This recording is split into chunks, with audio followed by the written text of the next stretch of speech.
Game 2 between the Indiana Fever and the New York Liberty wasn't just another chapter in the WNBA postseason. It was a storm of drama, controversy, and raw emotion that left fans buzzing long after the final buzzer. The Fever had already shocked the basketball world in Game 1, walking into Barclays Center and stealing a win against the top-seeded Liberty. That victory didn't just tilt the series, it rattled the entire league. Suddenly, the underdog wasn't just hanging around, they were dictating terms. And the Liberty were left scrambling for answers. Game 2 was supposed to be New York's redemption, their chance to flex the muscle that earned them the #1 seed. Instead, it turned into a war of attrition, a showcase of grit, and a spotlight on officiating that had fans, players, and analysts raising eyebrows. The Fever came into this matchup knowing the Liberty would swing back hard. New York couldn't afford to go down 0-2 with the next game headed to Indiana. From the opening tip, the Liberty tried to assert themselves physically, bodying up Caitlin Clark, throwing double teams, and daring Indiana's supporting cast to beat them. But that kind of approach comes with risks. Every bump, every reach. Every missed call became magnified under the playoff lights. It wasn't long before the officiating started dominating the conversation. It's just as much as the play on the court. For Fever fans, the whistle felt one-sided. Caitlin Clark took elbows, hip checks, and hard contests at the rim, only to see silence from the referees. On the other end, New York stars got trips to the free throw line for far less contact. Social media lit up in real time, fans posting slow-motion clips of Clark getting shoved with no call, while Liberty players were gifted whistles on minimal contact. It created an atmosphere of tension. Every possession carried not just the weight of the scoreboard, but the lingering question of whether the officials would let the Fever play. But what makes this Indiana team special is their refusal to fold under pressure. Instead of dwelling on calls that didn't go their way, they leaned into defense. Aliyah Boston planted herself in the paint like a fortress, denying Breanna Stewart the easy looks she usually thrives on. Kelsey Mitchell stepped into the moment too, not just as a scorer, but as a leader who kept the offense composed whenever Clark was swarmed. Even when the Fever's rhythm sputtered, they never looked rattled. They absorbed the Liberty's best punches and kept coming back. Still, the Liberty weren't about to be embarrassed on their home floor 2 games in a row. Jonquel Jones became their lifeline, punishing the Fever inside and stretching the floor when Stewart struggled.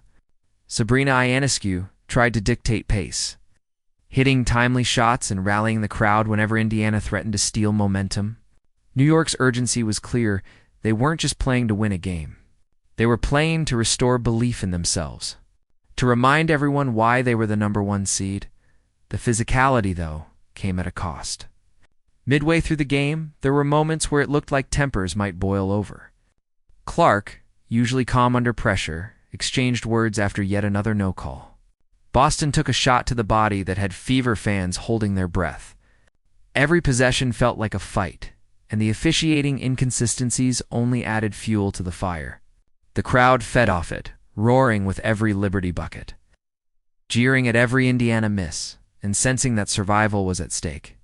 Despite the chaos, Fever kept finding ways to stay in it.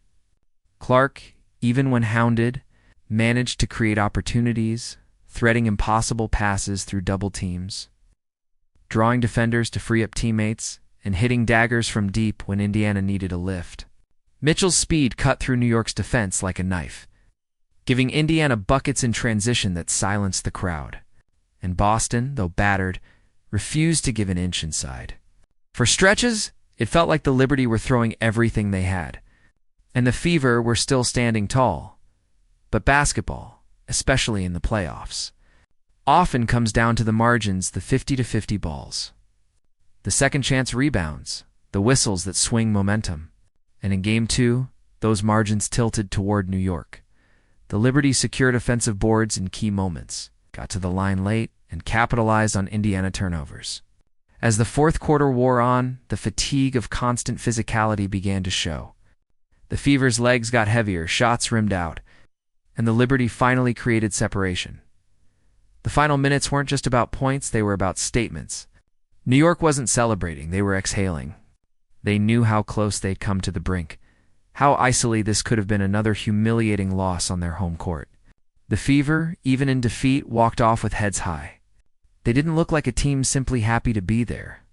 They looked like a team that believed they could win this series outright. What lingers after Game 2 isn't just the box score or the tie in the series. It's the narrative of officiating, the question of whether the league is doing enough to protect its rising star in Caitlin Clark, and the undeniable truth that Indiana isn't backing down from anyone. The Liberty may have evened things up, but the psychological edge, that still feels like it belongs to the Fever. Now, with the series shifting to Indiana, the stakes couldn't be higher. Gainbridge Fieldhouse is waiting, and the Fever faithful are louder, hungrier, and more united than ever. Game 3 isn't just about survival, it's about seizing destiny. For the Liberty, it's a chance to reclaim order. For the Fever, it's an opportunity to shock the world again and prove that their Cinderella story isn't a fluke, but the birth of a new powerhouse. And as the lights dim and the tension builds, one truth remains clear. This isn't just a playoff series. It's a battle for respect, for legitimacy, and for the future of the league. The Liberty might have escaped in Game 2, but the war is far from over.